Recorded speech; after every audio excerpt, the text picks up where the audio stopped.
नमस्कार दोस्तों, स्वागत है आपका आज के मुख्य समाचार में, जिसमें सबसे पहली बड़ी खबर में जिक्र बिहार के विधानसभा चुनाव का, जहां पर पहले चरण के मतदान के बाद आरजेडी और कांग्रेस महागठबंधन में खुशखबरी की लहर और दूसरे चरण के 94 सीटों पर मतदान होना है 3 तारीख को। और इसमें भी आरजेडी कांग्रेस के लिए बहुत अच्छी खबर निकल के आ रही है। और अगर सर्वे की माने तो दोस्तों, इस दूसरे चरण के मतदान के बाद ही आरजेडी कांग्रेस की सरकार बननी तय हो जाएगी। बड़े सर्वे का रिजल्ट आपके लिए लेकर आए हैं दोस्तों। हर एक खबर की गहराई में आपको ले जाएंगे, लेकिन उससे पहले अगर आपको भी ऐसा लगता है कि दूसरे चरण के मतदान होते होते भाजपा और जेडीयू का बिहार से सुपड़ा साफ हो ही जाएगा, तो आप अभी इस वीडियो को लाइक कीजिए और इस लाल बटन को दबा के इस चैनल को फ्री में सब्सक्राइब करके घंटी बजाकर कमेंट में लिखिए जय हिंद। दोस्तों, सबसे पहली और बड़ी खबर में बड़े सर्वे का नतीजा, जिसमें आपको बताएंगे कि पहले चरण का जो मतदान हुआ था 71 सीटों पर, जिसपे कांग्रेस और आरजेडी महागठबंधन ने 55 सीटों पर जीत का दावा ठोक दिया था। और कहीं ना कहीं जेडीयू की इंटरनल रिपोर्ट भी भारतीय जनता पार्टी की मुश्किल बिहार पर बढ़ा रही थी। और अब जो दूसरे चरण का चुनाव है, जिसके मतदान 3 तारीख को होने हैं, जिसमें 94 सीटें हैं, इस 94 सीटों पर अगर आप देखें तो इन 94 में से लगभग 80 सीटें आरजेडी कांग्रेस महागठबंधन के खाते में जाती दिखाई दे रही हैं। और अगर आप 80 और 55 को जोड़ते हैं तो बहुमत का आंकड़ा पार। जी हां दोस्तों, बेहद बड़ी खबर यहां पर निकल के आ रही है। कांग्रेस आरजेडी महागठबंधन का बहुमत का आंकड़ा पार दूसरे चरण के मतदान के बाद ही हो सकता है और जीत पर मोहर लग सकती है। इस वक्त की बेहद बड़ी खबर निकल के आ रही है दोस्तों। दूसरे चरण का मतदान बेहद ही ज्यादा महत्वपूर्ण होने वाला है और ऐसे में मुंगेर कांड जेडीयू सरकार की मुश्किलें बढ़ा रहा है। बिहार के विधानसभा चुनाव में मुंगेर कांड पर लगातार आरजेडी और कांग्रेस और समूचा विपक्ष लगातार जवाब मांग रहा है नीतीश सरकार से, और ये मुंगेर कांड मुश्किलें बढ़ा सकता है। और इसी के साथ आपको यह भी बता दें कि पहले चरण के जो इनपुट्स आ रहे हैं, जो डाटा आ रहा है, उससे जिस प्रकार की जीत मिलती नजर आ रही है आरजेडी और कांग्रेस की, उस पर अब आरजेडी के बड़े नेता तेजस्वी यादव की जान को भी खतरा आ गया है। और इस बात की आशंका आरजेडी ने जताई है, लेकिन इसके बावजूद भी तेजस्वी यादव को उचित सुरक्षा नहीं दे पाई है बिहार की सरकार। बेहद बड़ी खबर निकल के आ रही है दोस्तों। यहां पर आरजेडी कांग्रेस तेजी से जीत की तरफ आगे बढ़ती हुई, दूसरा चरण का मतदान निर्णायक हो सकता है। 94 सीटों पर जब मतदान होंगे तो उस वक्त हो सकता है कि बिहार की जनता दूसरे चरण में ही अपना जनादेश सुना दे। दोस्तों, हर एक खबर की गहराई में आपको ले जाएंगे, पल पल के बिहार की रिपोर्ट आपको देते रहेंगे। लेकिन अगर आपको भी ऐसा लगता है कि दूसरे चरण के मतदान में ही जनता अपना फैसला सुना देगी और भाजपा जेडीयू का सुपड़ा साफ होना तय है, तो आप अभी इस वीडियो को लाइक जरूर कीजिएगा दोस्तों।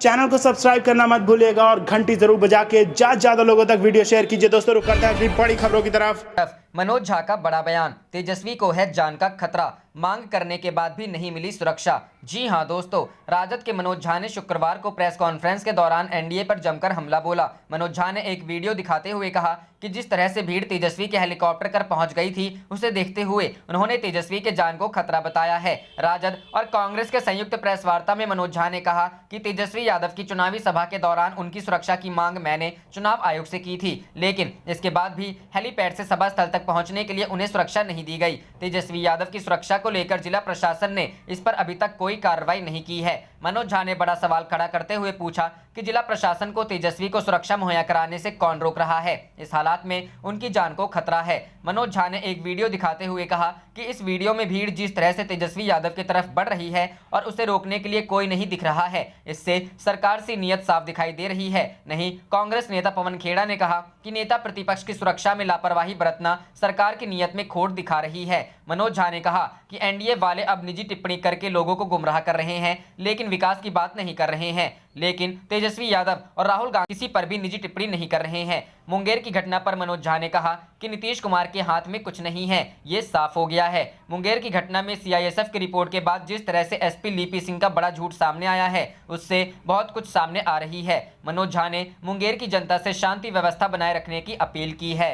रुख करते हैं अगली खबर की तरफ। नीतीश सरकार को मुंगेर की घटना के बाद एक क्षण के लिए भी सत्ता में बने रहने का अधिकार नहीं। कांग्रेस जी हां दोस्तों, कांग्रेस ने मुंगेर के जिलाधिकारी और पुलिस अधीक्षक को हटाने की कार्रवाई को दुर्गा भक्तों पर पुलिस के बर्बर हमले को रफा दफा करने की कोशिश बताया और कहा कि दुर्गा भक्तों पर फायरिंग और लाठीचार्ज मुख्यमंत्री नीतीश कुमार और उप मुख्यमंत्री सुशील मोदी के इशारे पर किया गया, इसलिए उन्हें गद्दी पर एक क्षण के लिए भी बने रहने का अधिकार नहीं है। अखिल भारतीय कांग्रेस के महासचिव रणदीप सुरजेवाला ने विधान पार्षद प्रेमचंद्र मिश्रा के साथ यहां संवाददाता सम्मेलन में कहा कि जिस तरह से मुंगेर में मां दुर्गा की मूर्ति के विसर्जन में भाग लेने वाले निर्दोष लोगों पर पुलिस ने हमला किया था, वैसी घटना अंग्रेजों के शासन के दौरान जलियांवाला बाग में जनरल डायर के नेतृत्व में हुई पुलिस ज्यादती के बाद भारत के इतिहास में दूसरी कहीं नहीं हुई है। सरकारी जुल्म का ऐसा उदाहरण शायद ही कहीं देखने को मिलता है। उन्होंने कहा कि मुंगेर में पुलिस गोलीबारी में एक युवक की मौत हो गई और 8 अन्य घायल हो गए, जबकि बड़ी संख्या में युवकों, महिलाओं और अन्य को पुलिस की बेरहम लाठीचार्ज में चोटें आई हैं।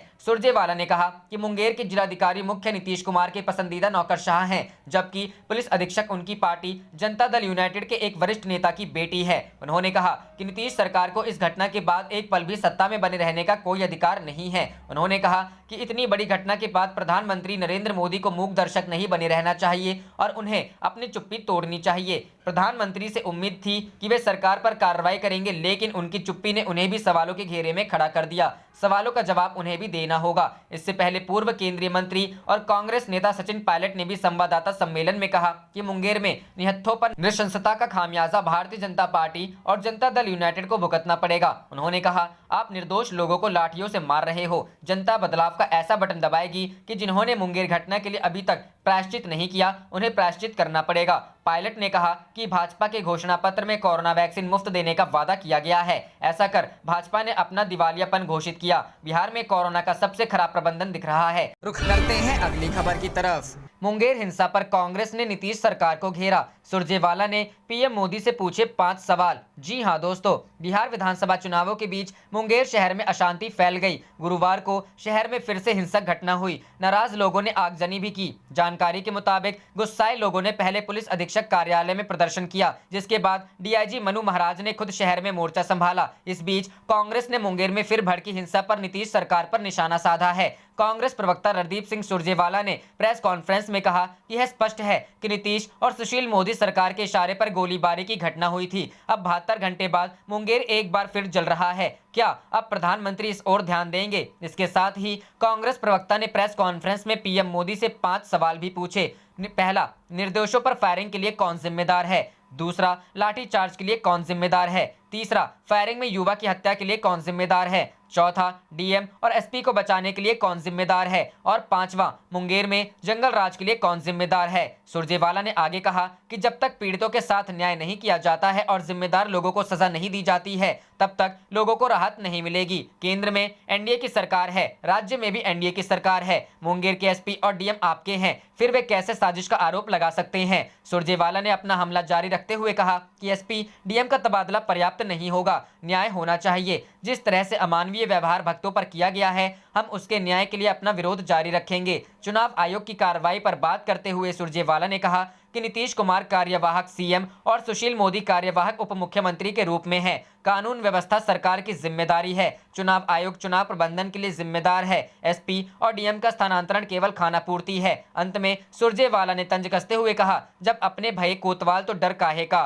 रुख करते हैं अगली खबर की तरफ। तेजस्वी बोले, कमाई, दवाई व पढ़ाई वाली सरकार बनाएंगे। कहा, बीजेपी की लाई बेरोजगारी को करेंगे दूर, देंगे रोजगार। जी हां दोस्तों, नेता प्रतिपक्ष तेजस्वी यादव ने कहा, एक बिहारी सब पर भारी, हम कमाई, दवाई व पढ़ाई वाली सरकार बनाएंगे। एनडीए ने पूरे सूबे में भ्रष्टाचार को बढ़ावा दिया है। आज कोई जगह महफूज नहीं जहां बिना कुछ लिए गरीबों का काम हो। राजद नेता गुरुवार को मधुबनी, दरभंगा और समस्तीपुर में आधा दर्जन से अधिक सभाओं को संबोधित किया। सीएम नीतीश कुमार पर तीखा प्रहार करते हुए कहा कि आप सबको उनसे सावधान रहने की जरूरत है। कहीं दातुन के चक्कर में पेड़ को जड़ से मत उखाड़िएगा। सरकारी कार्यालयों में नजराने लेने की चर्चा करते हुए कहा कि आज ऐसा वक्त है कि मृत्यु प्रमाण पत्र बनाने में भी कम से कम 200 रुपए लगते हैं। उन्होंने कहा कि मेरी सरकार बनी तो अपने पहले कलम से 10 लाख बेरोजगारों को सरकारी नौकरी दूंगा, समान काम के बदले समान वेतन दूंगा। उन्होंने ग्रामीण इलाकों में काम कर रही जीविका दीदियों, आशा व आंगनबाड़ी सेविकाओं को सम्मानजनक वेतन और अन्य सुविधाएं देने की भी बात कही। उन्होंने कहा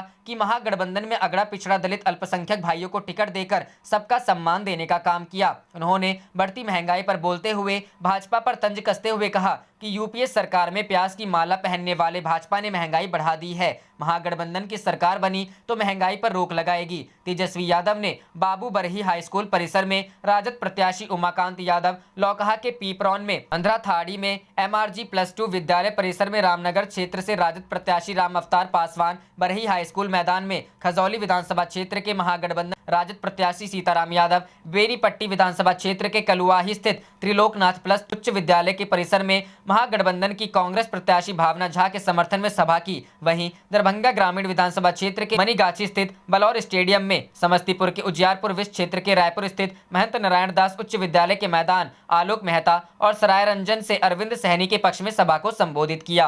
आप देख रहे थे आपका अपना चैनल जय हिंद जय भारत।